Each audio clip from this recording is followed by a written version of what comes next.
శుభవార్త. దుగ్గరాజపట్నం పోర్ట్ అనేటువంటిది ఈ ప్రాంతానికి ఒక తీరని కలగా ఉన్నటువంటి పరిస్థితి.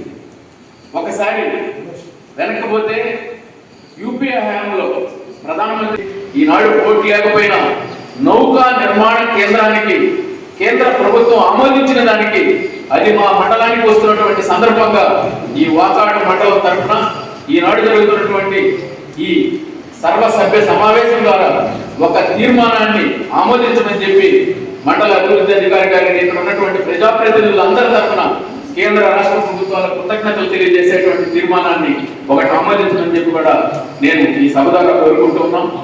ఇకపోతే ఈనాడు NIOT national institute of ocean technology దానికి కూడా విపరీతమైన కాంపిటీషన్. ఆనాడు బాపట్ల పార్లమెంట్ సభ్యులుగా ఉన్నటువంటి పురంధరేశ్వరి గారు సూర్యనాథన్ తీసుకుపోవాలనుకున్నారు.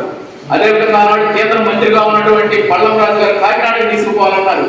ఆనాడు ఈ రోజు NIOT ఇక్కడ ఏర్పడిందంటే దానికి కూడా జనార్దన్ రెడ్డి గారు ఆ రోజు కేంద్ర సాంకేతిక శాస్త్ర మంత్రిగా ఉన్నటువంటి ప్రముఖ న్యాయవాది ప్రస్తుత పార్లమెంట్ సభ్యులు కపిల్ సిబాల్ ద్వారా అది కూడా కుమిలిపాళెకి వచ్చేటువంటి ఈ రోజు వచ్చిందంటే జనార్దన్ రెడ్డి గారి కృషి. ఆనాడు యూపీఏ ప్రభుత్వంలో మంజూరైంది. ఈ రోజు ముమ్మరంగా పనులు సాగుతున్నాయి. ఇవన్నీ వస్తే ఈ వాకాడు మండలం యొక్క రూపురేఖలు మారుతాయి. ఈ ప్రాంతంలో ఉండేటువంటి నిరుద్యోగ యువకులకు ఉపాధి అవకాశాలు లభిస్తాయి. ఈనాడు పోర్టు ద్వారా దాదాపు 30,000 మందికి ప్రత్యక్షంగా పరోక్షంగా ఉపాధి లభిస్తుంది. ఇది ఈ మండల అభివృద్ధికే ఒక గేమ్ చేంజర్ మాదిరిగా తయారయ్యేటువంటి పరిస్థితి. కాబట్టి ఇటువంటి అభివృద్ధి కార్యక్రమాలలో పార్టీలకు అతీతంగా అందరూ కృషి చేయాలి, అందరూ సహకరించాల్సినటువంటి అవసరం ఉంది.